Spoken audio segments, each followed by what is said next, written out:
Eu quero dar uma ferramenta fácil e útil para vocês, para que vocês consigam olhar para o filho de vocês e ver como isso se mostra na infância, tá bom?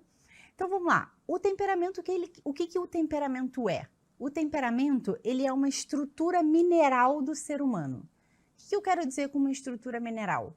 Ele é algo que não muda. Então, o temperamento, ele é inato. Então, o meu bebezinho que vai nascer, ele vai nascer com um temperamento. E ele vai se manter ao longo de toda a vida, tá bom? O temperamento, ele funciona como se ele fosse o chão, ou seja, aquilo sobre o qual todas as coisas vão crescer, ou seja, a personalidade vai crescer, o caráter vai crescer. Além dele ter essa característica de chão, ele também é como se fosse um filtro, através do qual as coisas entram e saem na pessoa. Então, todos os meus sentidos, os meus afetos, tudo que entra em mim vai entrar por um filtro do meu temperamento, tá bom? Então, a maneira como o mundo vai imprimir em mim vai ser de maneira colérica, vai ser de maneira sanguínea, vai ser de maneira fleumática, vai ser de maneira melancólica.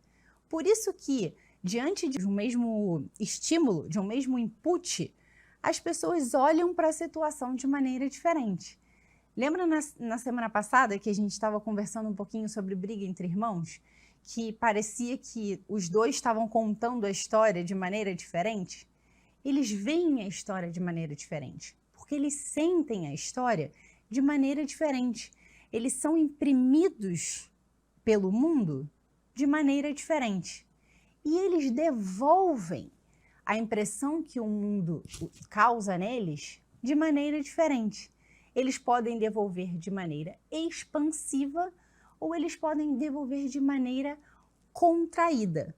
Ou seja, quando eles recebem um estímulo, alguns desses temperamentos, 2 deles, vão provocar uma expansão, logo uma resposta.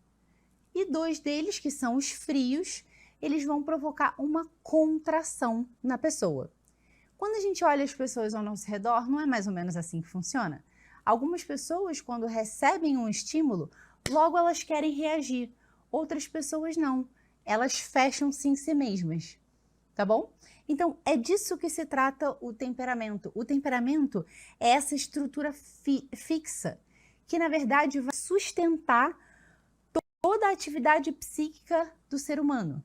Ou seja, vai sustentar o desenvolvimento da minha personalidade, vai sustentar o desenvolvimento do meu caráter. Por isso que é tão importante que eu entenda como que os meus filhos recebem os meus estímulos. Como que esses estímulos, ao serem recebidos, como ele vai devolver esse estímulo a mim, ou como esse estímulo vai ficar dentro do coração dele. Então, por isso é tão importante eu saber mais ou menos o temperamento dos meus filhos. Por quê? Alguns deles, quando receberem um estímulo meu, vão logo bater de frente comigo e vão logo expandir e vão logo ter uma reação. Outros não. Outros vão receber o meu estímulo e ficar quietos, receber de maneira um pouco mais passiva. Aquilo vai ficar impresso dentro dele de maneira um pouco mais firme e duradoura do que em outros temperamentos.